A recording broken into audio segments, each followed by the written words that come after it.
In today's video, I'm going to teach you how to create and send a document in Pandadoc.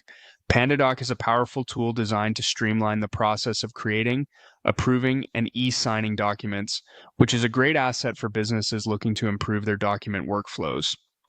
So, whether you're an experienced user or someone who's just getting started with Pandadoc, this tutorial will guide you through the process step by step. To begin, open your web browser and navigate to the Pandadoc homepage. Once you're there, you'll notice the plus document option prominently displayed.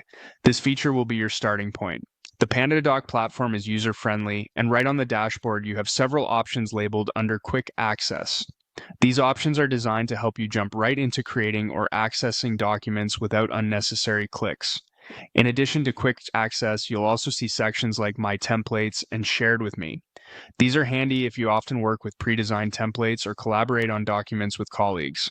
But for today's tutorial, we're focusing on the Quick Access section to keep things straightforward. Once you're in the Quick Access section, look for the Select Files button, or alternatively, you can drag your desired file directly into the platform.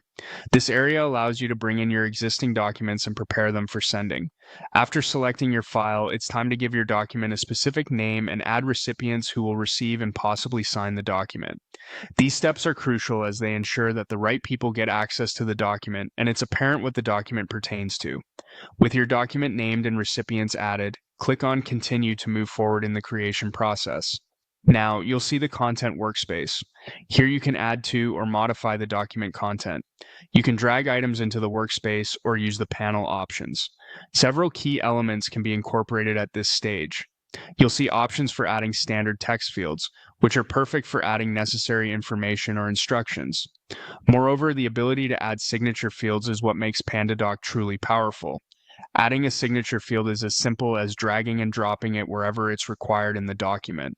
Likewise, you can add other interactive elements like checkboxes, which are useful for forms or surveys. Next, you can choose to add multimedia elements to your document for a more engaging experience. Click on text, image, or video to embed these different types of media into your document. These additions can make your documents more dynamic and informative. Once you're satisfied with the content and format of your document, you're all set up to send it. Pandadoc will guide you through the remaining steps to ensure your document reaches the recipients with ease. This entire process is designed to simplify and accelerate business workflows, making document management an effortless task. And there you have it. That's how you create and send a document using Pandadoc. With practice, this will become a seamless part of your document management routine. Thank you for watching, and I hope this tutorial has been helpful in boosting your productivity with Pandadoc.